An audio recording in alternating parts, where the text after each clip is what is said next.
ওই যে আমাদের মুন্সিগঞ্জ লোহজনবাসীর বিশাল কাঙ্ক্ষিত একটা জায়গা, থানার মাঠ দেখা যাচ্ছে পুরো একটা দ্বীপের মতো। ওই যে এই বাসগুলির ওই পাশে। তো আমাদের ম্যাক্সিমামের হচ্ছে মুড ভালো থাকলে থানার মাঠ, মুড খারাপ থানার মাঠ, ভালো লাগছে না থানার মাঠ, মানে সব কিছুতেই হচ্ছে আমাদের থানার মাঠটা। মন ভালো খারাপ যাই হোক, আমাদের ওই জায়গাটা গেলে এমনিতেই মন ভালো হয়ে যায়, সেটা হোক কোনো কিছু সেলিব্রেশন কিংবা দুঃখ বিলাস যাই হোক। আর ওই যে আমাদের অনেক কাঙ্ক্ষিত স্বপ্নের পদ্মা সেতু, যদিও এটা আমাদের মুন্সিগঞ্জবাসীর ওই রকম কোনো হয় না, এটা হচ্ছে পদ্মার ওই পারের মানুষের জন্য একটা আশীর্বাদ স্বরূপ। তারা খুব অল্প সময় পদ্মার এই পারে চলে আসতে পারে। এই যে এই পার আমি দাঁড়িয়ে কথা বলতেছি, এটা মুন্সিগঞ্জ। আর ওই যে বিল্ডিং দেখা যাচ্ছে, ওই যে দেখতেই পাচ্ছেন, জুম করে দেখালাম, ওই যে একটা টাওয়ার দেখা যাচ্ছে, ওইগুলো হচ্ছে শরীয়তপুর। আর শরীয়তপুরের ওই পাশে মাদারীপুর। আর আমাদের হচ্ছে অনেকেরই ধারণা যে পদ্মার ওই পার মানেই ফরিদপুর।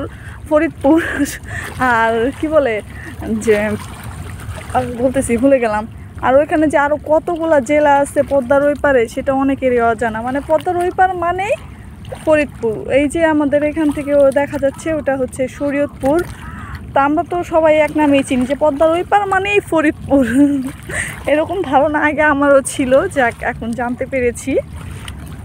আমার কাছে মনে হয় কি, নদীর ওই পারের মানুষের জীবনযাত্রা খুব সহজ সরল, মানে কি বলবো, গ্রামীণ যে একটা ভাইব দেখা যায় ওই রকম। জানি না তাদের জীবনযাত্রার মান কেমন বা কী আসল বিষয়, আমার কাছে মনে হলো এটা বললাম। দূর থেকে সব কিছুই সুন্দর লাগে যতক্ষণ না ওই জিনিস সামনে আসে। আমি নদী দেখে খুবই খুশি, কারণ আমাদের একটা আবেগের জায়গা নদীর পার। মন খারাপ নদীর পার বসে থাকি, মন ভালো নদীর পার বসে থাকি। কি সুন্দর দৃশ্য, নাচতে মন চাচ্ছে। তো কে কোথা থেকে আমার ভিডিওগুলি দেখেন অবশ্যই কমেন্টে জানাবেন।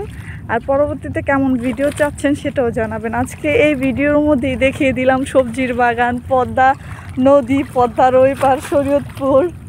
তো সবাই ভালো থাকবেন, সুস্থ থাকবেন। আল্লাহ হাফেজ।